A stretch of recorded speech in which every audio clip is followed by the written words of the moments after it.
अस्सलामुअलैकुम, आप देख रहे हैं हो क्या रहा है। मैं हूं Faisal Abbasi, group editor 92 news. Irshad Ahmad Arif सब साथ हैं। शुक्रिया इरशाद साहब आपका। आज पाकिस्तान के वज़ीर-ए-आज़म शहबाज शरीफ सुप्रीम कोर्ट पहुंचे और वहां उन्होंने मुलाकात की चीफ जस्टिस ऑफ पाकिस्तान से। हालिया जो मामला है, इस्लामाबाद हाई कोर्ट के 6 जजेस की जानिब से ख़त लिखा गया। इस पर गुज़श्ता रोज़ भी जो सुप्रीम कोर्ट है उसका फुल कोर्ट इजलास हुआ था और आज भी इजलास हुआ है। आज वज़ीर-ए-आज़म और चीफ जस्टिस की जो मुलाकात थी उस मुलाकात के बाद वज़ीर क़ानून आज़म नज़ीर तारड़ ने अटॉर्नी जनरल ऑफ पाकिस्तान के हमरा प्रेस कॉन्फ्रेंस करते हुए ये ऐलान किया है कि वज़ीर-ए-आज़म ने इस मामले को बहुत संजीदा लिया है, इसलिए वो पहुँचे हैं चीफ जस्टिस के पास। चीफ जस्टिस के जो मामलात थे उनको भी सुना गया है। 1.5 घंटे की इस मुलाकात के बाद वज़ीर-ए-आज़म ने ये यकीन दहानी करवाई है कि जुमे को रोज़ जो काबीना की मीटिंग हो रही है उसमें काबीना के सामने ये मामला रखा जाएगा और कमीशन ऑफ इंक्वायरीज़ एक्ट के तहत अब काबीना इस पर मज़ीद अपनी इनपुट देगी और फ़ैसला करेगी और कमीशन बनाया जाएगा।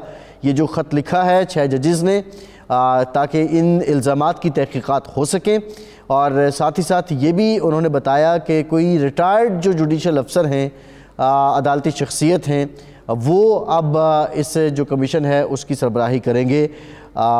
यकीनी तौर पे अब जो आज फुल कोर्ट इजलास हुआ है उसमें भी ये बात क्लियर हो जाएगी कि अब क्या इत्मीनान है सुप्रीम कोर्ट को इस सारे मामले पे। बज़ाहिर ये 1.5 घंटे तक जो मुलाकात रही, इसमें ये भी शुनीद है कि कुछ दीगर जो मामलात हैं, हुकूमत से मुतालिक जो मामलात हैं, कुछ टैक्सेशन के इशूज़ हैं बकौल वज़ीर क़ानून, वो भी डिस्कस हुए। बहरहाल अब ये देखते हैं ये कितना हौसला अफजा है। जो बार काउंसिल्स हैं, बार एसोसिएशंस हैं, उनके लिए क्या ये एक्सेप्टेबल है। बहुत सी बार काउंसिल्स ने इस पर ये सजेशन भी दी थी और अब ये मामला दब जाएगा और शफाफ तहकीकात हो जाएंगी या इसका शोर बाकी रहेगा। ये तो इंतहाई अहम इशू है। दूसरी जानिब सुप्रीम कोर्ट ने आज एक और फ़ैसला दिया है जो मशरूत फ़ैसला है। इस बात के साथ जिन लोगों को रमज़ानुल मुबारक में रिहा करना है या जिनकी बरियत है, उससे मुतालिक मिलिट्री कोर्ट को इजाज़त दे दी है कि अब वो ये अपना फ़ैसला सुना सकते हैं। ये भी है कि अब जो ट्रायल है मिलिट्री कोर्ट में, एक तरह से उसकी भी इजाज़त मिल गई है। कानूनी मामलात हैं, आज के हिसाब से ये दिन भरपूर रहा। इसी पर आज प्रोग्राम में बात करेंगे। प्रोग्राम के आखिर में हम कुछ पाकिस्तान के अवाम के जो बुनियादी मसाइल हैं, एजुकेशन के मसाइल हैं, हेल्थ के मसाइल हैं, वो भी हम कोशिश करेंगे कि अरबाब इख्तियार और इक़्तिदार तक ये मामलात पहुँचाए जाएँ। इरशाद साहब, बहुत सिग्निफिकेंस है आज की मुलाकात की। मुझे तो नहीं मालूम, मैंने तो कभी विटनेस नहीं की कि chief justice, sitting chief justice और उस वक्त के वज़ीर-ए-आज़म के दरमियान कोई दू बदू इस तरह मुलाकात हुई हो। आप समझते हैं ये रिवायत मौजूद है, और अगर ये रिवायत नहीं है तो उसके बाद आज जो कमीशन बनाने का फ़ैसला किया गया है, क्या ये मामलात सेटल डाउन हो जाएंगे? अब ऐसा लियाकत अली ख़ान जो कायद-ए-आज़म के मोतमद साथी थे, ऑल इंडिया मुस्लिम लीग के सेक्रेटरी जनरल थे और पाकिस्तान के वज़ीर-ए-आज़म थे, वो मिलना चाहते थे, कटसी एक मुलाकात मीटिंग करना चाहते थे चीफ जस्टिस सर मियां अब्दुल रशीद के साथ। तो जब उनको इतला दी गई तो मियां अब्दुल रशीद साहब ने कहा, सर अब्दुल रशीद ने कहा कि गवर्नमेंट के कुछ केसेस मेरी अदालत में हैं, ज़ेर समाअत हैं, तो ये मुनासिब नहीं लगता कि मैं चीफ़ एग्ज़ेक्टिव से या वज़ीर-ए-आज़म से मुलाकात करूं। ये तासुर जाएगा कि शायद वो मेरी अदालत पर असरअंदाज हो रहे हैं या मैं मुलाकात करके उनकी कोई बात सुन रहा हूं जो मुझे नहीं सुननी चाहिए। एक तो ये वाक़या हमारी तारीख़ का है। एक मुलाकात की थी, शाहिद खाकान अब्बासी साहब वज़ीर-ए-आज़म थे और उन्होंने साकिब निसार साहब से मुलाकात की थी, और ग़ालिबन जहाँ तक मुझे याद पड़ता है वो धरना केस उन दिनों चल रहा था, काजी फ़ैज़ ईसा साहब सुन रहे थे या कोई इसी तरह का कोई मामला था। तो उस मुलाकात पर तनकीद हुई थी और हमारी सियासतदानों ने भी की थी और ये लीगल कम्युनिटी थी उसने भी की थी। तो उस पर साकिब निसार साहब ने कहा था कि साहिल मुझसे मिलना चाहते थे, मिले, हमने उनकी बात सुनी लेकिन कोई मानी नहीं। ये तो मुझे वाक़यात याद हैं। आज की जो मुलाकात है उसका जो नटशल बताया है वज़ीर क़ानून ने, वो ये है कि यक रुकनी इंक्वायरी कमीशन बनेगा जो 8 जजों की जो शिकायत हैं उनका जायज़ा लेगा और रिपोर्ट देगा। जबकि बार काउंसिल की तरफ से ये तजवीज़ आई थी कि 3 सीनियर जजों पर मुश्तमिल एक इंक्वायरी कमेटी बनाई जाए। सुप्रीम कोर्ट के 3 सीनियर जजों पर मुश्तमिल इंक्वायरी कमेटी या इंक्वायरी कमीशन बनाया जाएगा, बनाया जाना चाहिए, बनना चाहिए। वो ज़्यादा मौजूद बात थी। इस वक्त हाई कोर्ट के 6 हाजिर सर्विस जज रोना रो रहे हैं कि उनको इन्फ्लुएंस किया जा रहा है, उन पर प्रेशर डाला जा रहा है, उनके ख़ानदानों को और उनको धमकियां मिल रही हैं, उनके काम में मुदाखलत हो रही है। और एक रिटायर जज, खा वो सुप्रीम कोर्ट का ही क्यों ना हो, वो बेचारा क्या करेगा? अभी तो TOR तय होने नहीं इरशाद साहब, ये तो अभी ये पहली चीज़ ही एक मशकूक होगी ना कि एक रिटायर जज जो है वो खाकुमत, देखें पहली तो बात है इंक्वायरी कमीशन जो होता है वो कोई इतना खुद कोई एक्शन लेने की पोजीशन नहीं होता, उसने रिपोर्ट पेश करनी होती है। रिपोर्ट किसको पेश करनी होती है? हुकूमत को। हुकूमत तो यहाँ एक फ़रीक है। हुकूमत पर तो ये इल्ज़ाम लग रहा है कि हुकूमत के इदारे, हुकूमत की एजेंसियाँ जो हैं वो मुदाखलत कर रहे हैं अदलिया के काम में। तो ये मिट्टी पाओ प्रोग्राम बज़ाहिर तो लगता है। अगर इस मामले को सीरियस लेना है तो कमीशन ज़रूर बनना चाहिए, हल यही है। और कमीशन हाजिर सर्विस सीनियर जजों पर मुश्तमिल होना चाहिए। इसकी एक मिसाल मौजूद है। जब 2013 के इलेक्शन पर एतराज़ हुआ था और 14 में धरना हुआ था, तो उस वक्त के जो जनाब नासिरुल मुल्क साहब थे, सीनियर मोस्ट जज थे, उनकी सरबराही में एक कमीशन बना था। और उसकी जब रिपोर्ट आई थी तो वो जो फरीक था जिसकी शिकायत थी उसके पास भी कोई जवाज़ नहीं रहा था एतराज़ करने का, क्योंकि वह तय हो गया था कि जी इस कमीशन का फ़ैसला हतमी होगा। अब एक रिटायर जज पर मुश्तमिल, पहली बात तो यह है कि एक मुत्तफ़क़ अलैह जज कहाँ से तलाश करेंगे? यहाँ तो ख़ुद सियासतदानों ने पूरी जुडिशरी को एक मुतनाज़ और मशकूक कर दिया है। ये तो खैर जजेस का मामला है। जज जो बनाया जाएगा पहले उस पर इत्तेफाक होना चाहिए और उसके बाद फिर उसकी रिपोर्ट पर अमल कैसे होगा और वो कितना बाख्तियार होगा, ये वो सवालात हैं जो बहरहाल उठेंगे जब भी ये कमीशन बनेगा। से बिल्कुल ठीक है। हमें ज्वाइन किया है पाकिस्तान के मायनाज़ कानूनदान साबिक़ अटॉर्नी जनरल अशतर औसाफ साहब ने। अशतर साहब, thank you very much for your time. ये बताइएगा कि ये जो आज आज़म नज़ीर तारड़ साहब ने ऐलान किया है कि 6 जजेस की शिकायत पर एक साबिक़ रिटायर्ड जज जो हैं वो इसकी तहक़ीक़ात करेंगे और इसके TORs काबीना तय करेगी, तो ये कमीशन जो है आप समझते हैं कि फिर उसके बाद जो जजेस की शिकायत हैं उनकी तशफ़ी हो जाएगी, उनकी तसल्ली हो जाएगी, या मज़ीद थोड़ा इसको एक्सपैंड करना चाहिए कमीशन को? सबसे पहले तो देखना ये है कि ये यहाँ तक नौबत आई क्यों। इस खत में पहले के का और पहले की मीटिंग्स का भी जिक्र है।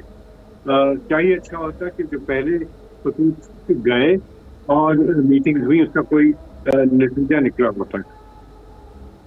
क्या ही अच्छा होता कि जब शौकत अजीज सिद्दीकी साहब का जो मामला था उसमें भी जजेस इकट्ठे हो जाते और उनको अकेले वो जद्दोजहद न करनी पड़ती।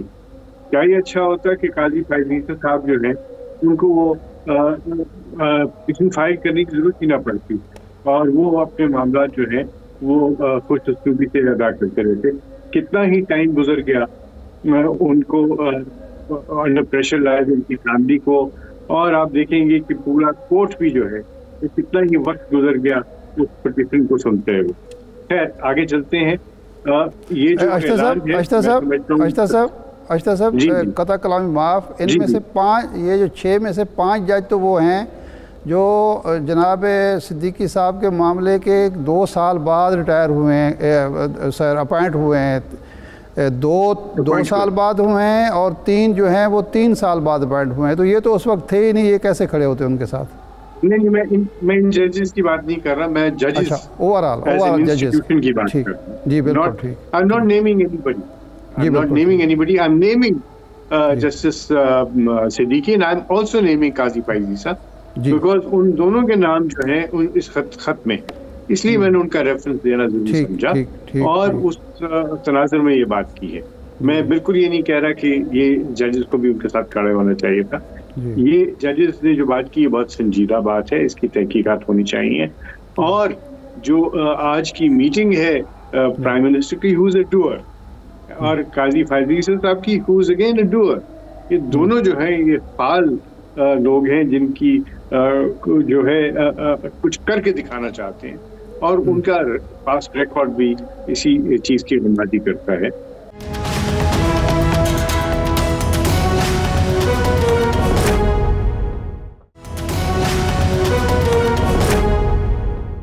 मुझे यकीन है कि इससे खुश आइंद जो नतीजे निकलेंगे। जहां तक बात यह है कि एक रिटायर्ड जज के कमिश्नर के तौर पे अपॉइंट होने की, तो वहां पे बहुत सारी क्रिटिसिज्म तो आएगी, क्रिटिसिज्म तो हर चीज में आती है, लेकिन उसकी जो पॉजिटिव बातें हैं वो ये हैं, नंबर 1 कि जो हाजिर सर्विस जज है वो तो बायस भी रख सकता है ना अपनी इंस्टीट्यूशन के, वो उसको तो फिर अगर वो हाई कोर्ट का जज है तो फिर उसको सुप्रीम कोर्ट जाना है, तो उसको चीफ जस्टिस बनना है, और इस तरह की सारी बातें। और बाज़ औक़ात आप देख रहे होते हैं कि आप रिटायर होंगे तो फिर आपको कोई और ओहदा मिलेगा, कहाँ जाएंगे, कैसे करेंगे। तो जो रिटायर्ड जज हैं जिनकी शख्सियत जो है वो जानी पहचानी हो, जिसके ऊपर कोई किसी किस्म को कोई एतराज़ ना हो, वो इंडिपेंडेंटली काम कर सकते हैं। नंबर 2, उनके पास और कोई काम नहीं होगा सवाए इसके ऊपर तवज्जो देने का।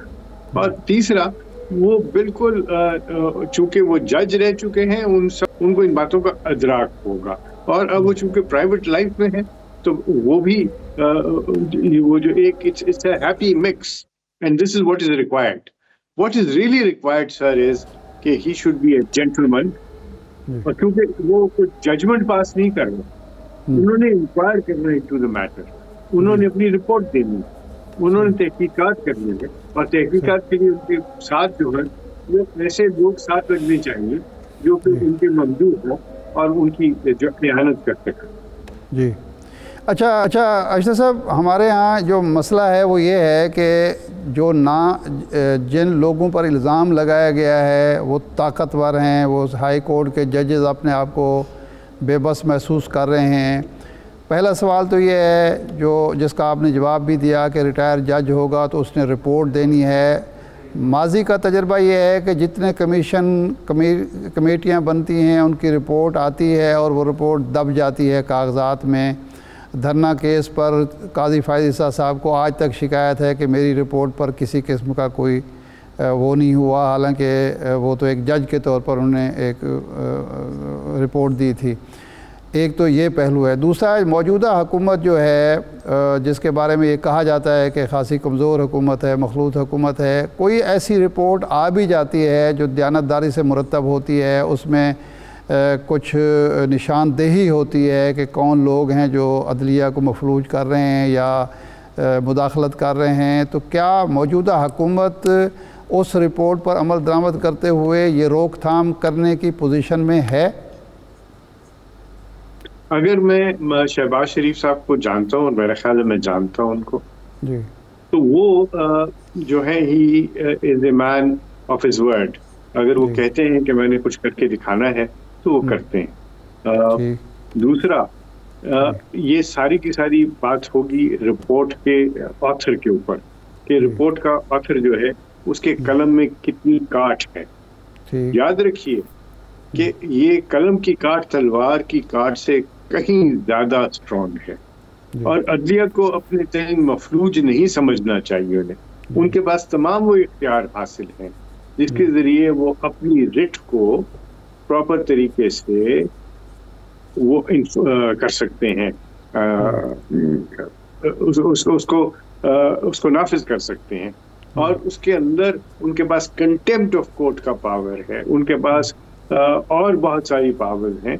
तो कोई जज अगर ये समझता है कि उस पर कोई दबाव है तो उसके लिए कितना ही आसान ये कह देना कि मैं ये केस नहीं सुनूंगा, he can transfer the case. और नहीं सर, हमने देखा कि इस्लामाबाद हाई कोर्ट में एक ब्यूरोक्रेट के ख़िलाफ़ अपना इस्तेमाल किया, हत्ता कि जो तौहीन अदालत का केस वो आज तक आराम से फिर रहे हैं, और उन्होंने एक अपील दायर कर दी और वो अपील पड़ी हुई, उन पर कोई अमल दरामद नहीं हुआ। तो हम तो रोज़ाना ये देख रहे हैं कि अदालतों के फ़ैसलों की कोई अब तौकीर हो ही नहीं रही। ऐसा नहीं है। आपने देखा कि तौहीन अदालत के जुर्म में एक दिन की, बल्कि एक दिन की भी नहीं, till the rising of court सजा दी गई और प्राइम मिनिस्टर अपने घर चले गए थे। मैं यूसुफ रज़ा गिलानी साहब उस फैसले की ताकत की बुनियाद पर नहीं चले गए थे, जो भेजने वाले थे उन्होंने भिजवा दिया।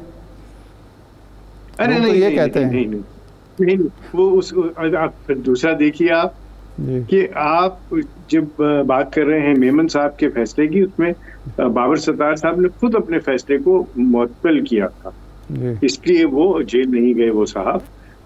और ये उनका अपील, उनका हक है। और मैं समझता हूँ बाबर सत्तार साहब की ये बड़ाई है कि उन्होंने अपने ही फैसले को मुअत्तल किया, क्योंकि वो कोई जाती अनाज की बात नहीं है, वो प्रिंसिपल की बात है।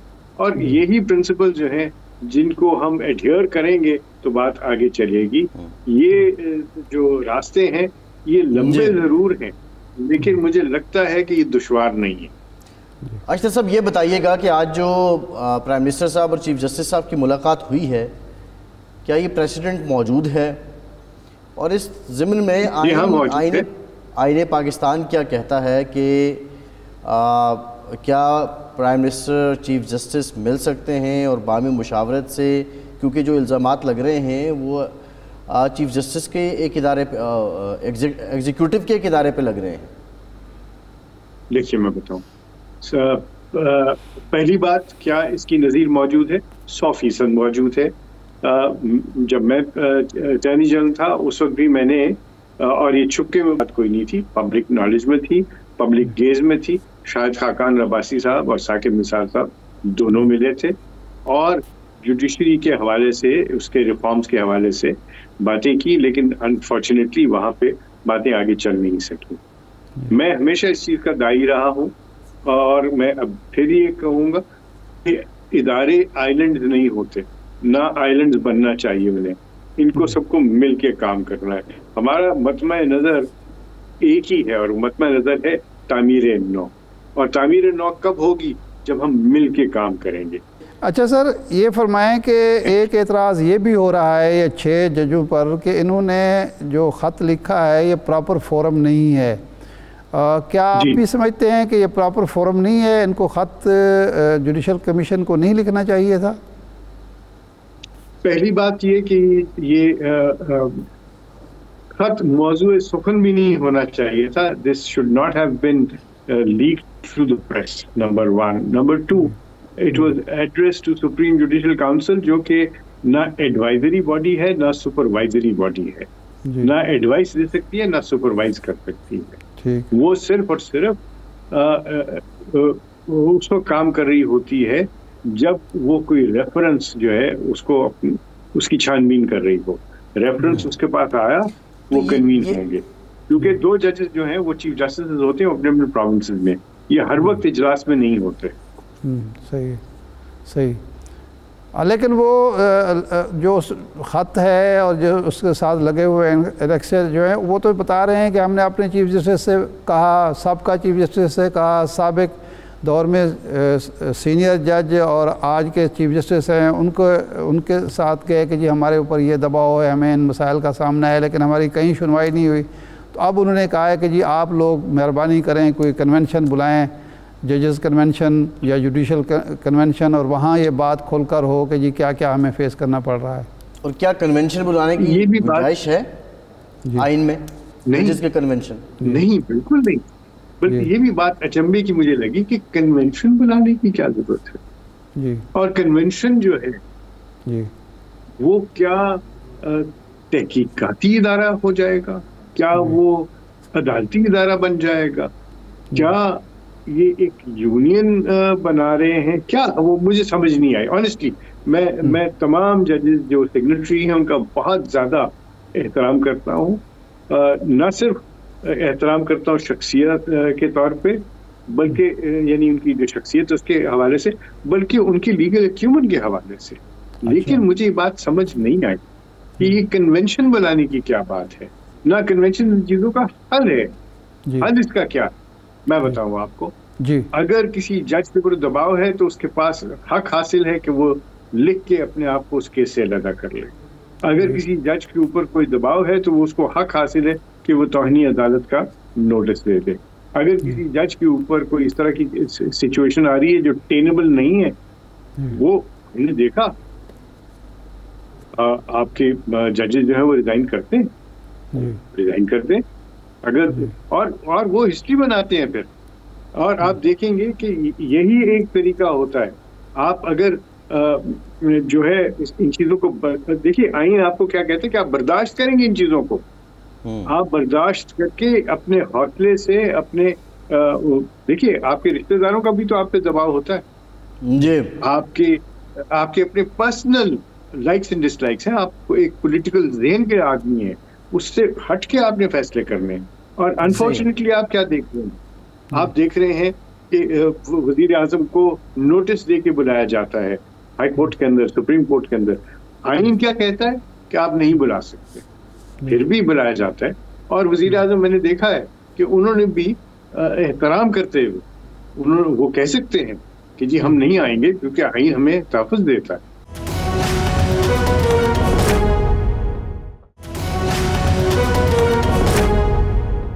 अशरफ साहब ये फरमाएं कि इस ख़त के मंजर आम पर आने से और ये जो डिबेट नेशनल लेवल पे हो रही है, इससे मुदाखलत कम होगी, इससे जुडिशरी को की ताकत में इजाफ़ा होगा, जबकि हम देख रहे हैं कि जो लीगल कम्युनिटी है, लॉयर्स कम्युनिटी है, वो तकसीम है इस पे। सुप्रीम कोर्ट बार और पाकिस्तान बार काउंसिल ने अभी तक रिएक्शन ही नहीं दिया है। तो इससे जुडिशरी मजबूत होगी या मज़ीद कमज़ोर होगी? देखिए, जब आप खुद अपने आप को कहें कि जनाब हम दबाव में हैं जी, या हम पे दबाव डाला जा सकता है जी, तो फिर आप किसी को क्या इंसाफ दे सकते हैं? क्या आप अपनी शख्स पे, अपनी इदारे के ऊपर सवालिया निशान नहीं लगा रहे? So instead of this thing कि इससे स्ट्रेंथन हो, इंस्टेड ऑफ दिस थिंग कि हम इसके अंदर कहें कि जनाब हम इन सब चीज़ों को डिफाई करते हैं और हम कंटेम्प्ट का नोटिस दे रहे हैं या हम इन चीज़ों को कंडेम कर रहे हैं, जुडिशल साइड पे फैसला करें। आप चिट्ठी जब ये लिखते हैं तो फिर आप अपनी कमजोरी का शायद इज़हार नहीं कर रहे। बसद एहतराम मैं इसको उस तराजर में भी देख रहा हूँ। और देखिए, ये डिबेट्स कहाँ होनी चाहिए? ये डिबेट्स होनी चाहिए पार्लियामेंट में, और ये डिबेट्स होनी चाहिए किस चीज़ के ऊपर कि हम अपने जो है निसाब में जो तब्दीली लाना चाहते हैं, क्या हमने उसमें सिविक्स वापस लेके आनी है कि नहीं? आप देखिए, माशरती उलूम आपने अपनी निसाब में से निकाल दिया हुआ है। आपको मईशत की बात करना है, आपने अपनी सरहदों की बात करनी है, आपने पॉपुलेशन को कम करने की बात करनी है, आपने फैमिली प्लानिंग की बात करनी है, आपने 10 साल मंसूबे की बात करनी है। और आप बात क्या कर रहे हैं? हम यहाँ पे मैं और आप आज कल की तरह ये इश्तर साहब ये बताइएगा, इश्तर साहब बात आपकी ठीक है, ये तमाम जो पहलू आप जिस की तरफ जा रहे हैं, अब हमारे यहाँ जो मामलात हैं वो इतने ज़्यादा कॉम्प्लिकेटेड हैं कि हर दूसरी तीसरी बात तो जाती है अदालत में। ये बताइएगा, आज एक और फैसला आया है सुप्रीम कोर्ट की तरफ से और ये कहा गया है कि 9 मई यकीनी तौर पे जो एक स्याह दिन था, उसके जो मुल्ज़िमान हैं उनकी मशरूत फ़ैसले जो हैं सुना दिए जाए, जिन्होंने रमज़ान में रिहा होना है या जिनकी बरियत होनी है। तो इसका पहलू क्या लिया जाए कि दूसरा एंगल ये भी है कि अब जो मिलिट्री कोर्ट में 9 मई के मुल्ज़िमान के ट्रायल हैं उसको सुप्रीम कोर्ट ने वैलिडेट कर दिया है। 100%। जब आप कहेंगे कि go ahead and decide those cases जिसके अंदर आपने देखा है कि एविडेंस नहीं और लोगों का एक्विटल होना चाहिए, बड़ी खुशाइन बात है। और ये इससे ये भी हमें समझ आती है बात कि ये ट्रायल इसलिए रुके हुए थे क्योंकि कोर्ट ने स्टे ऑर्डर दिया हुआ था, वरना ये ट्रायल बहुत पहले ख़त्म हो गए होते। और मुझे लग ये रहा है कि कुछ लोगों ने ज़्यादा कैद काट ली होगी उससे, जो कि उनको शायद 6 महीने या 8 महीने या 10 महीने कैद देनी हो। दूसरा, जिन्होंने एक्विट होना था उनको तो बहुत पहले एक्विट हो जाना चाहिए था। तो ये इसीलिए जो है हमारा स्पेसिफिक रिलीफ एक्ट पर लिखा हुआ है कि क्रिमिनल प्रोसीडिंग्स में स्टे ऑर्डर नहीं मिलने चाहिए। लेकिन फिर भी हम देखते हैं कि स्टे ऑर्डर्स मिलते हैं। अब जो फैसले आएंगे, तो अगर कुछ लोग बरी हो जाएंगे तो क्या उसको चैलेंज करेंगे? नहीं ना, वो तो चैलेंज नहीं होगा। तो ये एंडोर्समेंट मैं समझता हूँ, और ये एक वोट ऑफ कॉन्फिडेंस है कि ये अदालतें जो है ये फैसले करेंगी और दुरुस्त फैसले करेंगी। जी ठीक, बहुत शुक्रिया अशतर औसाफ साहब, आपके वक्त का आप मौजूद थे। इरशाद साहब अब मुख्तलिफ पहलुओं पर इन्होंने रोशनी डाली। एक और भी डेवलपमेंट है इरशाद साहब, पेशावर हाई कोर्ट ने हिदायत की थी कि हल्फ लिया जाए उन नामजद लोगों से मखसूस नशिस्तों पे जिन्हें KP असम्बली के लिए नामजद किया गया है, लेकिन उसके बाद इजलास ना हो सका, उनसे हल्फ अभी तक नहीं लिया गया है। वो चले गए इलेक्शन कमीशन में और उन्होंने सेनेट इलेक्शन मुलतवी करने की दरख्वास्त दी थी कि जब तक उनकी हल्फबरदारी नहीं हो जाती उस वक्त सेनेट इलेक्शन ना हो। ताज़ा तरीन खबर मेरा ख्याल यही है कि वहाँ पे अब मुलतवी हो चुके हैं सेनेट के इलेक्शन KPK में इरशाद साहब, और आप समझते हैं कि ये एक और नई हुज्जत क्रिएट हो गई है।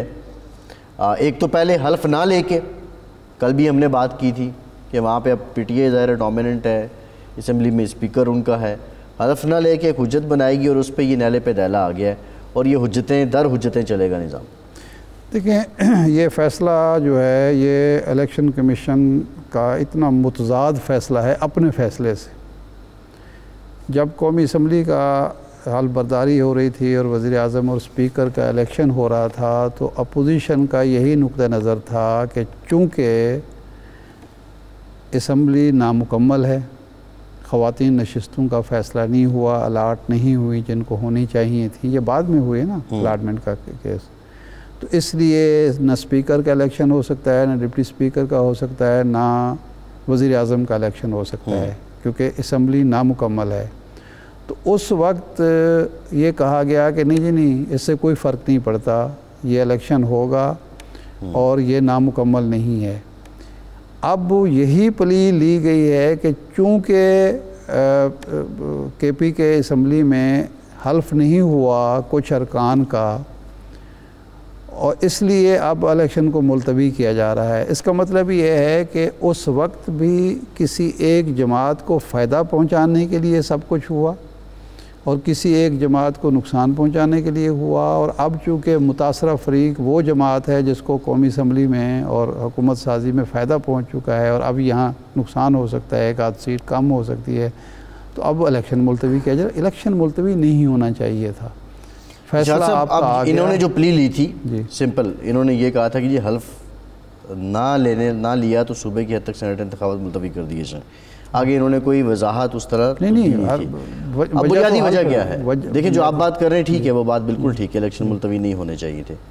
पेशावर हाई कोर्ट ये गए, पेशावर हाई कोर्ट से फ़ैसला आया, पेशावर हाई कोर्ट ने हिदायत की, उन्होंने कहा ना कि सुन्नी इत्तेहाद काउंसिल को मखसूस नशिस्तें नहीं मिल सकती, फिर उन्होंने हिदायत की कि इस जो बाकी जमातें जिन लोगों को नामजद कर रही हैं मखसूस नशिस्तों पे, उनसे हल्फ लिया जाए, वो हल्फ ना हो सका। अब बुनियादी तौर पे तो पॉलिटिकल स्ट्रेटजी यही थी PTI की भी और सुन्नी इत्तेहाद काउंसिल की भी कि हल्फ नहीं होगा तो हमें सेनेट में एक सीट ज़्यादा मिल जाएगी। लेकिन मैं जो बात कर रहा हूँ, मैं PTI पीपल्स पार्टी इनकी, मैं तो इलेक्शन कमीशन, मैं भी उनकी नहीं बात कर रहा, मैं इलेक्शन कमीशन की बात कर रहा हूँ कि इलेक्शन कमीशन और मुस्लिम लीग नून और पीपल्स पार्टी और ये सारी जमातों का जो मौक़िफ़ कौमी असम्बली में था, पंजाब असम्बली में था, वो यहाँ उल्टा हो गया है। यहाँ था कि जी अगर हल्फबरदारी नहीं भी हुई, सीटें अलाट नहीं भी हुई, असम्बली मुकम्मल नहीं भी हुई, तो फिर भी इलेक्शन हो सकते हैं, स्पीकर का भी हो सकता है, वज़ीर आला वज़ीर आज़म का भी हो सकता है। तो यहाँ ये है कि ये इलेक्शन वो बात आपकी ठीक है, लेकिन हाउस की एक सेंस तो शो हो जाती है ना, इलेक्शन क्यों, जिसने वज़ीर आज़म बनना था उससे 169 वोट लेके ही बनना था ना, जिसने वज़ीर आज़म बनना था। बात ये है कि एक वोट भी अगर दूसरी साइड पे जा सकता है, उनका हक बनता है तो उनको जाना चाहिए। बात आपकी ठीक है। इशू ये था कि हाउस मुकम्मल नहीं है, यहाँ भी इशू यही है कि हाउस मुकम्मल नहीं है। हाउस मुकम्मल ना होने की वजह क्या है? इलेक्शन कमीशन इल्तवा की वजह क्या है? वजह क्या है कि हल्फबरदारी नहीं हुई। हल्फबरदारी तो कई मेंबरों की अभी वैसे कौमी असम्बली में बात उस वक्त नहीं हुई थी। हल्फबरदारी तो इशू नहीं है, इशू तो है कंप्लीट होना, क्योंकि हल्फबरदारी तो कई अरकान जो जिन्होंने 2-2 सीटें रखी हुई थी उनकी नहीं हुई थी। अब इलेक्टोरल कॉलेज का भी मसला है ना इरशाद साहब, इलेक्टोरल नामुकम्मल था ना कौमी असम्बली में, पंजाब असम्बली में। मैं यही तो अर्ज़ कर रहा हूँ ना कि इलेक्टोरल कॉलेज जो था वो दलील ये थी कि नामुकम्मल है, इसको पहले मुकम्मल किया जाए फिर इलेक्शन होने चाहिए। अब वही दलील यहाँ दी जा रही है। अच्छा, हल्फ क्यों नहीं ले रहे जब पेशावर हाई कोर्ट हिदायत कर चुके हैं हल्फ लेने की? वो अपील में जा सकते हैं, उनके पास हक है, उनके पास टाइम है ना। नहीं, वो भी तो अपील में जाना चाहते हैं, वो भी तो सियासत ही कर रहे हैं ना। मैं तो पहले कर चुका हूँ कि वहाँ भी सियासत हो रही थी, यहाँ भी सियासत हो रही है। वहाँ सियासत जायज़ थी, यहाँ सियासत नाजायज़ है। वहाँ जो था इलेक्टोरल कॉलेज नामुकम्मल था, वो जायज़ था। यहाँ नामुकम्मल है तो नाजायज़ है। ये है कि देखें, वहाँ इलेक्शन कमीशन का वहाँ गैर रिवायती सियासतदान थे। इशू रिवायती जो पॉइंट था इलेक्शन कमीशन का जो पॉइंट था, हुकूमत का जो पॉइंट था, इन 3 जमातों का जो पॉइंट था, वो उसके बरक्स अब हो रहा है। मैं ये नहीं कह रहा कि सियासत नहीं हो रही, मैं ये नहीं कह रहा कि वो कोई उसूली बुनियादों पर सेनेट का इलेक्शन वज़ीर आज़म का इलेक्शन सेनेट के इलेक्शन से ज़्यादा अहम है। स्पीकर का इलेक्शन और वज़ीर आज़म का इलेक्शन जो है वो हुकूमत साजी का इलेक्शन है, वो ज़्यादा अहम है इस इलेक्शन से। ठीक है, एक ब्रेक लेते हैं, ब्रेक के बाद वापस आएंगे, मज़ीद बात करेंगे, हमारे साथ रहिए।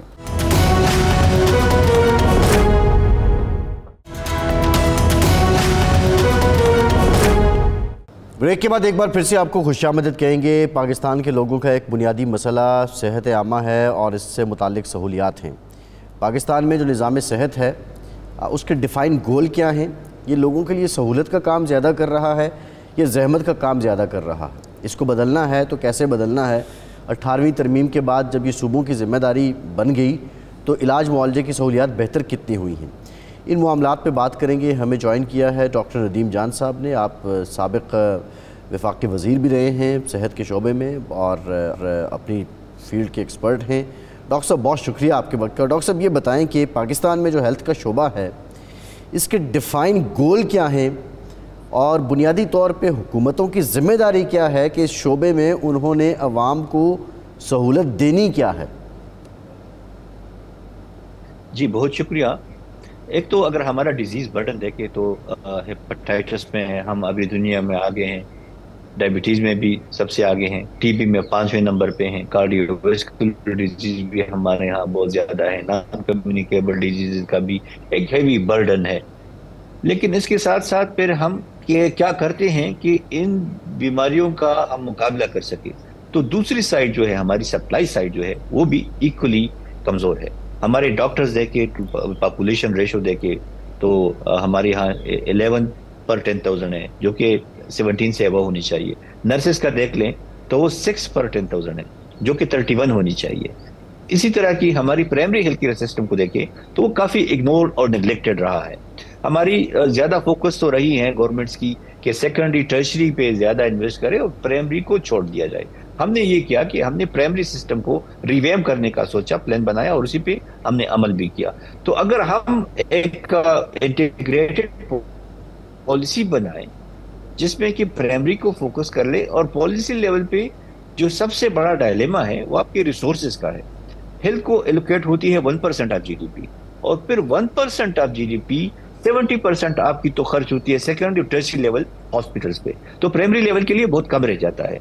तो अगर हम ये जीडीपी टू एलोकेशन 3% पे ले जाएं तो न सिर्फ हमारी बीमारियों का कलाकमा हो जाएगा, आवाम को सहूलियात बेहतर तरीके से मिलेगी, बल्कि आपको रिटर्न्स ऑन इन्वेस्टमेंट भी बहुत ज्यादा मिलेगी, क्योंकि हेल्थ आपको पैसे भी कमाती है, हेल्थ आपकी नेशनल डेवलपमेंट को इम्प्रूव करती है, बढ़ाती है, हेल्थ आपकी जीडीपी को in many times of investment आपको ग्रो कर दी है। हमारे जीडीपी का लॉस जो है अभी तकरीबन 15% से अबव, वो इल हेल्थ की वजह से, मेल न्यूट्रिशन की वजह से, फैमिली प्लानिंग की वजह से, और जो बाकी नॉन कम्युनिकेबल डिजीज है उनकी वजह से 15% जीडीपी लॉस नहीं है। डॉक्टर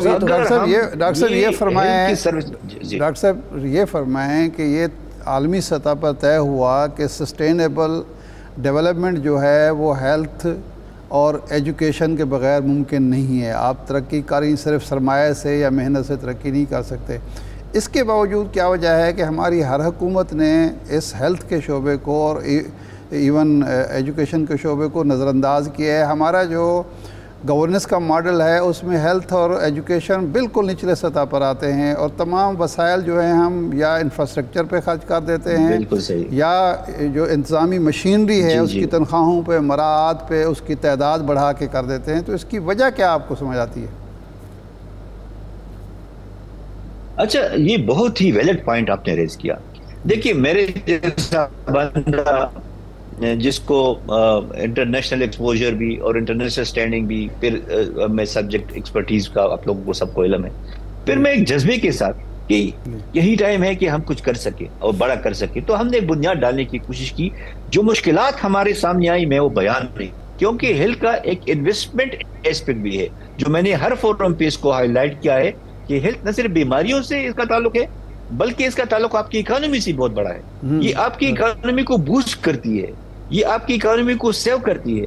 तो हम तो बहुत कम पैसों के लिए मेहनत तरले करले होते हैं, लेकिन अगर कोई इनको समझाएं कि 15% ऑफ जीडीपी जो आप लूज करते हैं, जो कि बिलियंस ऑफ डॉलर्स में है, यानी समझे कि तकरीबन ये 40-50 बिलियन डॉलर लॉस होता है, वो आप बचा सकते हैं और फिर आप वो नेशनल डेवलपमेंट पे खर्च कर सकते हैं। इसके साथ साथ आपको इल हिल की वजह से जो डेज लॉस होती हैं, जो प्रोडक्टिव डेज लॉस होते हैं हमारी सोसाइटी की, जो ह्यूमैनिटी को लॉस होता है, जो प्रोडक्टिविटी को लॉस होता है, वो इनॉर्मस है।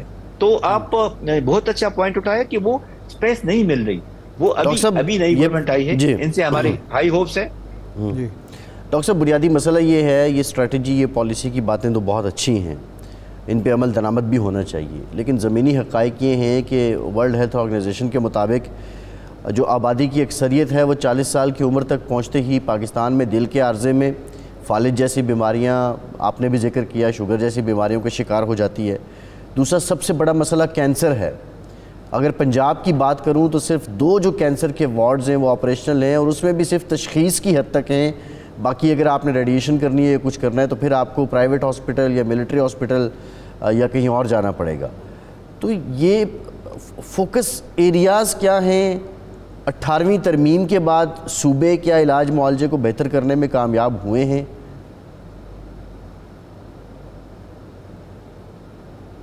अच्छा, मैं ये 18th अमेंडमेंट के बाद हेल्थ तो इन बल्क डिवॉल्व हो गया है। फेडरल लेवल पे सिर्फ पॉलिसी, रिसोर्स जनरेशन, कोऑर्डिनेशन और रेगुलेशन रह जाती है। अच्छा, जिम्मेदारी फिर सूबों की आती है। तो अभी यानी ये हुआ 2011 में ये डिवोल्यूशन हो गई, तो अभी 13 साल हो गए हैं इसको मुकम्मल होते हुए, फर्क कुछ नहीं पड़ा। प्रोविंसेस के पास इख्तियारात ना आ गए, लेकिन प्रोविंसेस से वो इख्तियारात नीचे लेवल पे, जो कि डिवोल्यूशन की स्पिरिट है कि वो डिस्ट्रिक्ट लेवल एंड बिलो पे आ जाए, वो नहीं हुए।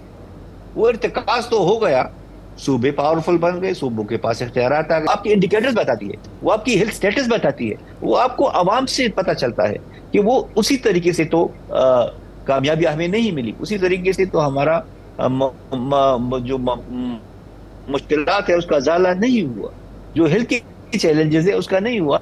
तो वो उसमें बहुत बड़ी रिफॉर्म की ज़रूरत है। उसके लिए हमने एक मैकेनिज्म बनाया था, हमने सारों सूबों का एक इंटर मिनिस्ट्रियल वर्किंग ग्रुप बनाया था, और हमारी एक बड़ी साउंड कोऑर्डिनेशन थी सारे सूबों के साथ, और हम मिलकर डिसीजन लेते थे।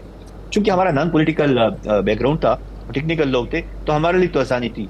हमारी रिक्वेस्ट होगी कि ये नई गवर्नमेंट भी उसी मॉडल को फॉलो करे कि सूबों के साथ आपका एक बहुत ही कंसंट्रेटेड और इफेक्टिव लियाज़ान हो, और आप सूबों को साथ लेके चले, क्योंकि आप पॉलिसी बनाते हैं, इम्प्लीमेंटेशन उनके पास है। तो वो बेहतर तरीके से अगर इम्प्लीमेंटेशन करेंगे, आप उनको गाइडलाइन देते हैं, ओवरसाइट करते हैं, कोऑर्डिनेट करते हैं, फिर जाके बेहतरी आ जाएगी।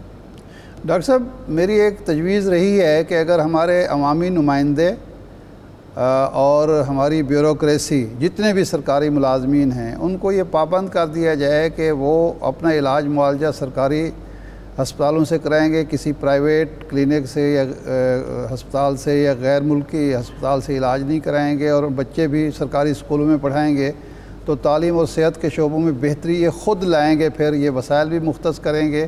तो आप समझते हैं ये सिंगापुर में ये मॉडल कामयाब मॉडल चल रहा है, क्या ऐसा कोई अगर इक़दाम किया जाए तो कोई बेहतरी आ सकती है इस शोबे में?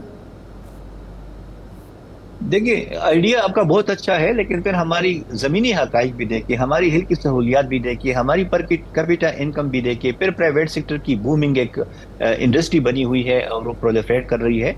तो वो एक अमल है। जब तक कि हम अपने जो पब्लिक सेक्टर हॉस्पिटल्स हैं उनको फ़ाल नहीं बनाते, उनको इसी लेवल का स्टेट ऑफ द आर्ट नहीं बनाते, तो वो तो इन्फ्लक्स तो प्राइवेट सेक्टर में ज्यादा होगी। प्राइवेट सेक्टर में अभी भी हमारे ज्यादा लोग, 70% लोग इलाज मुआवजे की सहूलत, वो उसके लिए वो जो नेशनल हेल्थ इंश्योरेंस की हमारी एक स्ट्रेटेजी मैंने बनाई थी, वो था कि हम पूरे मुल्क में एक निजाम नाफिज कर सकें। यानी जो हेल्थ कार्ड सिस्टम है सूबों का अलग ना हो, पूरे मुल्क में एक हो, जिसमें सारे गरीब जो 20-30% है बेस्ट के डाटा के मुताबिक, उनको सारी सहूलियात फ्री मिले, पब्लिक और प्राइवेट दोनों में। लेकिन जो अफोर्ड कर सकते हैं उनके लिए हमने स्लैब्स बनाए थे कि आपको ए पैकेज सर्विसेज चाहिए तो आपको इतना कंट्रीब्यूट करने पड़ेगा, और गवर्नमेंट को इतना, बी चाहिए तो इतना इतना, और सीडी इस तरह का। बहुत शुक्रिया डॉक्टर नदीम जान साहब, आपके वक्त का आप हमारे साथ मौजूद थे। इरशाद साहब, प्रोग्राम का टाइम ख़त्म हो गया, आपका भी शुक्रिया। आज के प्रोग्राम से इतना ही, इजाज़त दीजिए।